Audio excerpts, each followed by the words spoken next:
Here in New York live people of over 60 different national origins. More Germans than there are in Bremen. More Irish than there are in Dublin. More Italians than there are in Genoa. Here they live together, work together, play, and go to school together. In the tall apartment houses that line Manhattan's Park Avenue live many of New York's wealthier residents. One of the broadest of New York's thoroughfares, it is the main artery of its locality. It is constantly filled with non-commercial traffic. Buses, drays, and trucks are limited to traveling but 2 blocks in one direction in order to make delivery of goods possible. The street itself is supported by gigantic steel stilts above a 2-story railroad yard leading to one of New York's major rail terminals, the Grand Central Station.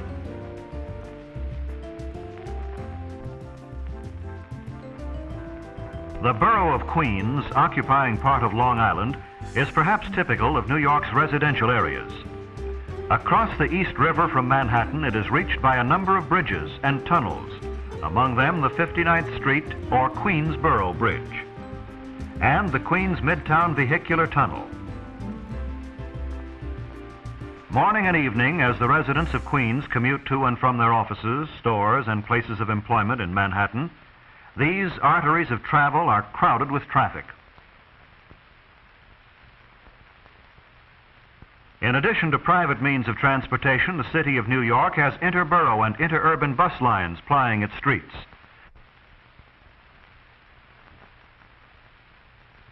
While underground, a municipally operated electrical railway system spreads through 4 of the 5 boroughs, with the trains leaving the subways in some areas to travel over the streets on giant steel elevated structures.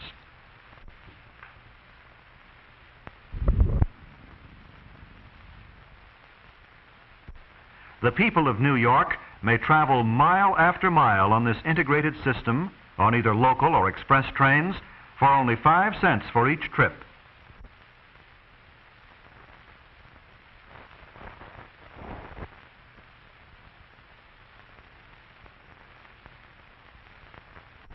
By far, the greatest numbers of New Yorkers travel to and from work by means of the subways, the elevateds, and the bus lines.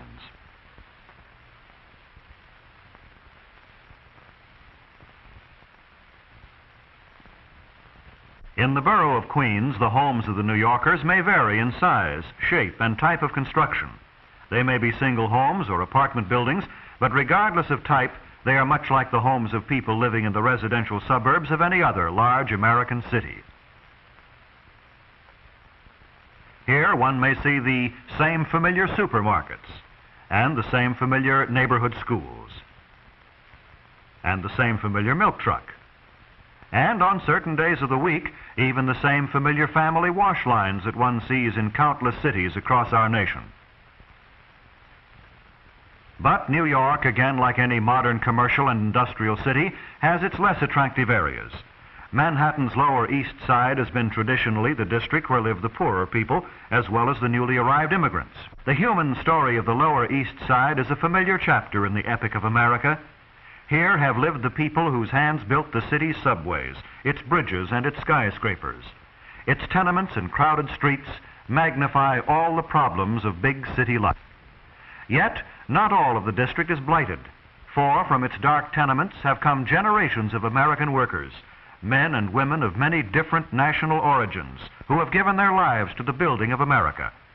And from it, too, there have emerged an amazing number of national figures, great statesmen like Alfred E. Smith, one-time governor of New York State, Joe Davidson, Jacob Epstein, sculptors of international reputation, George Gershwin and Irving Berlin, composers whose songs all Americans sing.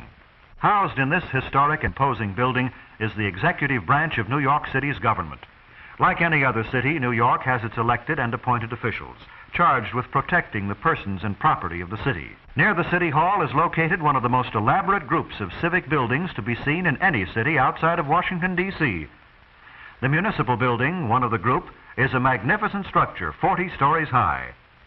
In these numerous buildings are located the headquarters of the various branches of city government. the efficient fire department, its men trained to protect life and property in the world's highest buildings. Its world-famed police department, whose members are numbered in the thousands. Its public utilities of gas, water, electricity, and central steam for heating buildings, the largest municipal health and hospital system in the world.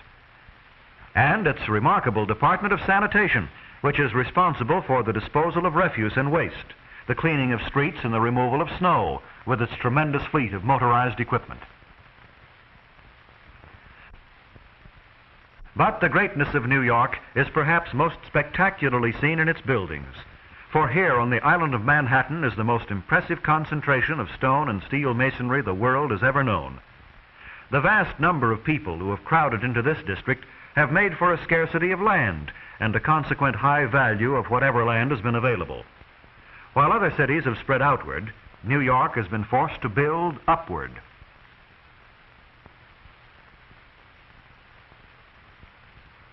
From the bay, the skyline of commercial New York, Lower and Midtown, is an extraordinary spectacle, and the effects of hundreds of towering buildings crowded together along the narrow island is one never to be forgotten. Tallest of New York structures and the tallest in the world is the amazing Empire State Building. It rears its 103-story head 1,250 feet over the sidewalks below.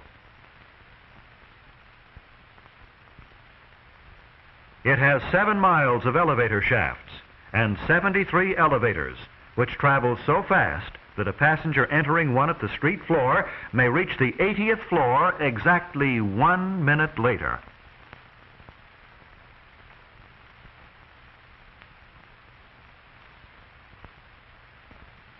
One of the most famous hotels in the world is the Waldorf Astoria.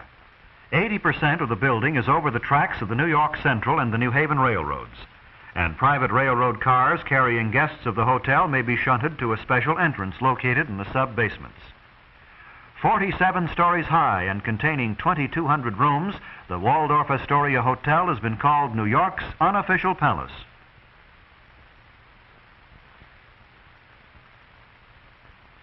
Rockefeller Center, a group of buildings occupying 3 city blocks, is the largest building project ever undertaken at one time by private capital. It is a self-contained city with business offices, centers of international commerce, theaters, and its own post office. The Central RCA building is in area the largest office building in the world, and so large is Rockefeller Center itself that its estimated daily population is over 150,000 people. From the one-room log cabin of a Dutch trader to the multi-storied buildings of Midtown Manhattan, that is the story of New York. A fabulous city, a fascinating city. New York is a great city for many reasons. Its strategic geographic location, its tremendous harbor flanked by marine, highway, air, and railroad tributaries, have made the city one of the world's greatest transportation centers, the commercial capital and the international trading capital of the United States. Here, too, is concentrated much of the banking wealth of our country, for the city is the financial center of the wealthiest of the world's nations.